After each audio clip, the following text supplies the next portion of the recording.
তারপরে আজকে দ্বিতীয় নাম্বার যে পয়েন্টটি বলবো ইসলাম ভঙ্গকারী বিষয়ের মধ্যে, সেটি হচ্ছে এই যে মাল্লাম ইউকাফিরিল মুশরিকিন আও শাক্কা ফি কুফরিহিম আও সাহহাহা মাযহাবাহুম কাফারা ইজমাআন। এখানে বলা হয়েছে যেই ব্যক্তি মুশরিককে মুশরিক মনে করলো না, মাল্লাম ইউকাফিরিল মুশরিকিন, যেই ব্যক্তি মুশরিককে মুশরিক বললো না, বা যেই ব্যক্তি মুশরিককে মুশরিক মনে করলো না, যেই ব্যক্তি কাফেরকে কাফের মনে করলো না, কাফেরকে কাফের বললো না, সেই ব্যক্তি ইসলাম থেকে বাহির হয়ে যাবে। একজন নাস্তিক বা একজন মুশরিক যে ইসলামে নেই, সেই ব্যক্তিকে যদি কোনো মানুষ মুসলমান বলে ভাবে, বা সেই ব্যক্তি যদি ভাবে যে সেও মুসলমান, তাহলে সেই ব্যক্তি মুসলমান থাকবে না। বরং পুরো লা ইলাহা ইল্লাল্লাহর বিষয়টা পজিটিভ এবং নেগেটিভ। আমাদেরকে লা ইলাহা ইল্লাল্লাহ সম্পর্কে এক দুইটি কথা মনে রাখতে হবে। লা ইলাহা ইল্লাল্লাহর এক বড় ডিটেইলস আলোচনা রয়েছে আমাদের। লা ইলাহা ইল্লাল্লাহ সম্পর্কে আমরা যে কথাটি জানবো, যে আল্লাহ রাব্বুল আলামিন বলেছেন লা ইলাহা ইল্লাল্লাহ। আল্লাহ রাব্বুল আলামিন ডাইরেক্ট বললেন না যে শুধুমাত্র যে আল্লাহ রাব্বুল আলামিন তিনি মাবুদ, এই কথা ডাইরেক্ট বললেন না। বরং আল্লাহ রাব্বুল আলামিন বললেন লা ইলাহা, যে কোনো মাবুদ নেই, কোনো মাবুদ নেই ইল্লাল্লাহ, শুধুমাত্র আল্লাহ ব্যতীত। আল্লাহ রাব্বুল আলামিন এইভাবেও কথাটি বলতে পারতেন যে আল্লাহু মাবুদুন, যে আল্লাহ রাব্বুল আলামিন মাবুদ, এই কথাটি ওভাবে বলতে পারতেন। কিন্তু এই কথা বলার মধ্যে এখান থেকে শিরকের দরজা খোলা থাকতো।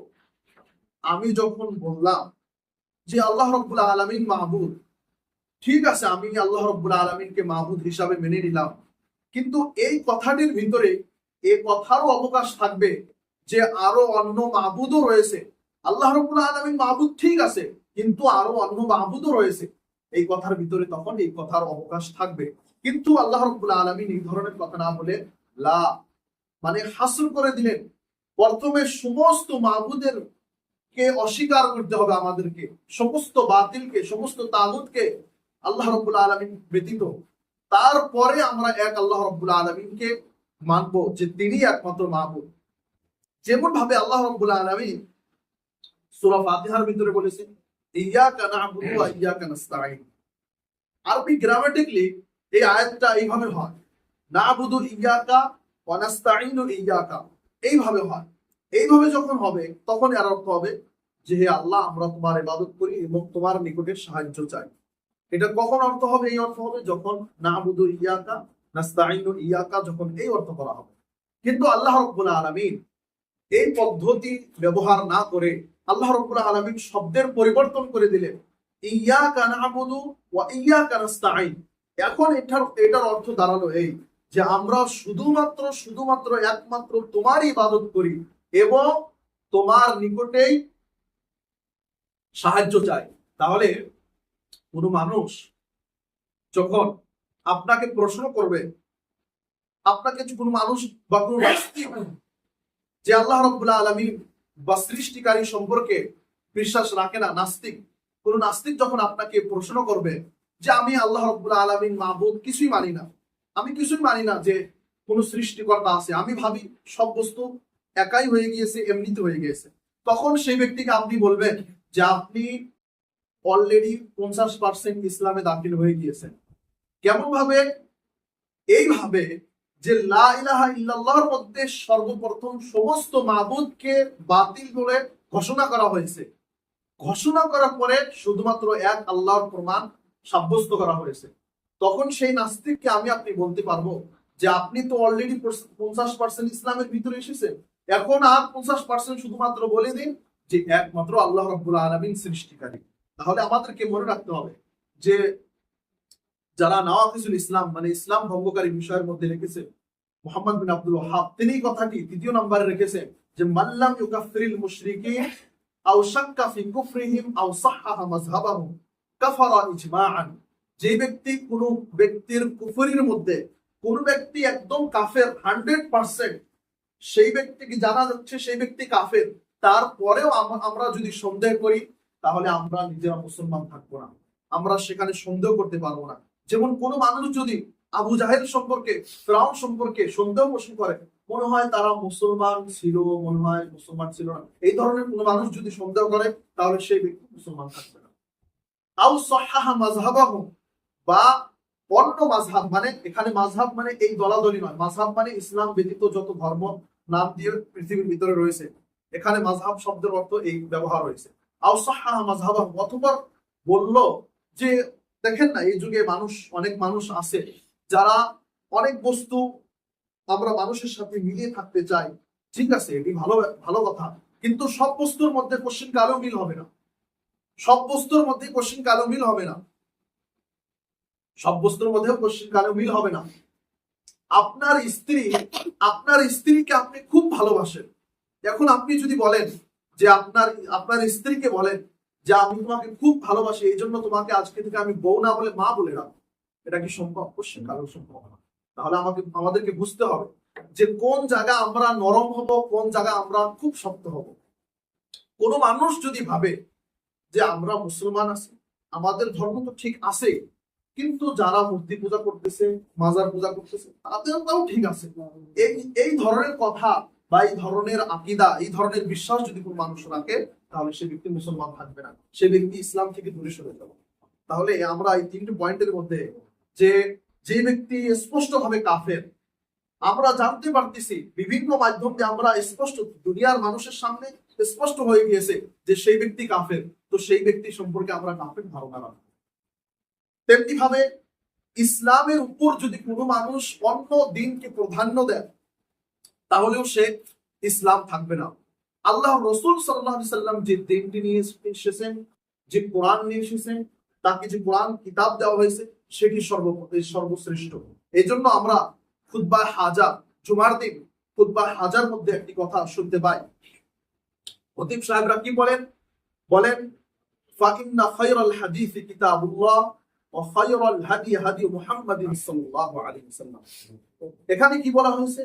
ফাইন্না খায়রাল হাদিসি কিতাবুল্লাহ, সবথেকে ভালো কথা, সবথেকে উন্নত মানের কথা হচ্ছে কিতাবুল্লাহ, মানে আল্লাহ রাব্বুল আলামিনের কালাম কোরআন।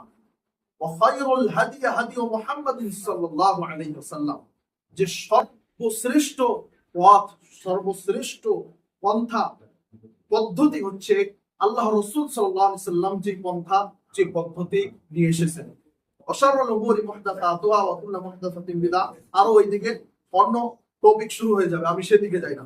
তো আমাদেরকে মনে রাখতে হবে, একজন মানুষ যদি অনেক জাহিলি ভাবে ইসলামের বাহ্যিক অনেক হুকুম আহকামের উপর আমল করে না, তার আমলের মধ্যে অনেক ত্রুটি রয়েছে, কিন্তু তার আকীদা বিশ্বাস ঠিক রয়েছে, সেই ব্যক্তি একদিন না একদিন জান্নাতে যাবে। কিন্তু এই ধরনের কথাগুলো বললাম, এই ধরনের বস্তুর মধ্যে যদি কোনো মানুষের সমস্যা থাকে, তাহলে কোনো মানুষ, সেই মানুষ জান্নাতে যাবে না। কোনো মানুষ যদি দিনের ব্যাপারে ঠাট্টা করে, কোন দিনের যে কোনো শরীয়তের যে কোনো মাসলা মাসাইল, যে কোনো হুকুম আহকামের ক্ষেত্রে যদি ঠাট্টা করে, সেই মানুষটা ইসলামের ভিতরে থাকবে না। তেমনি ভাবে কোনো মানুষ যদি দুনিয়ার কোনো আইন কানুনকে ইসলামের আইন কানুনের উপর প্রাধান্য দেয়, সেই ব্যক্তিও মুসলমান থাকবে না। যেমন ভাবে আমাদের মুসলমানের মধ্যে অনেক মানুষ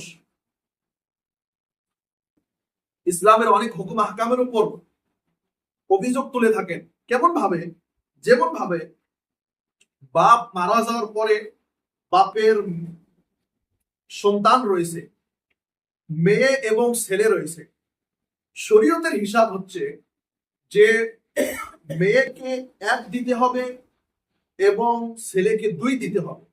উদাহরণস্বরূপ, বাপ মারা গেল, বাপ 3 বিঘা জমিন রেখে মারা গেল, বাপের একটা ছেলে একটা মেয়ে, এখন হিসাবটা কিভাবে হবে? 3 বিঘা জমিনের মধ্যে 1 বিঘা পাবে মেয়ে, 2 বিঘা পাবে ছেলে। এটি ইসলামের হিসাব, শরীয়তের হিসাব।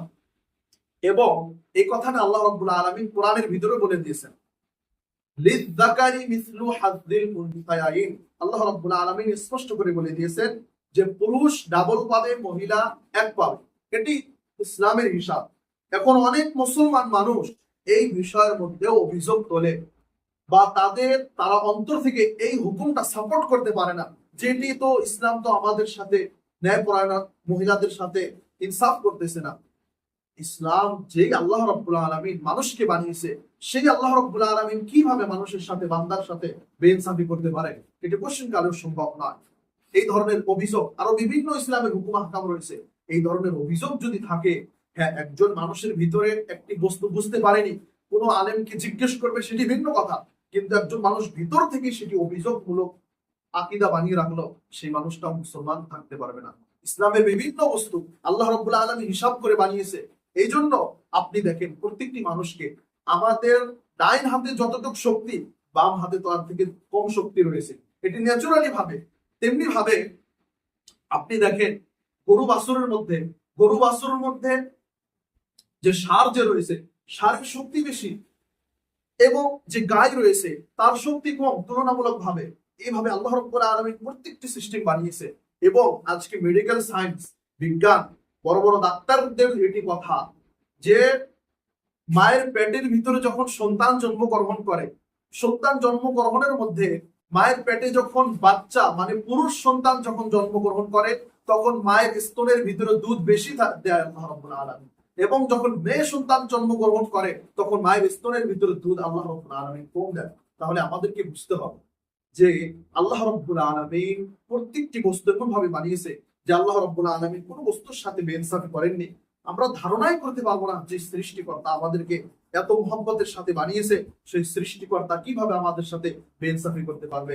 এই জন্য আমাদেরকে মনে রাখতে হবে যে ইসলামের আইন কানুন সব থেকে সর্বপ্রথম আমরা মান্যতা দিব, তারপরে দুনিয়ার আইন কানুন আমরা মান্যতা দিব।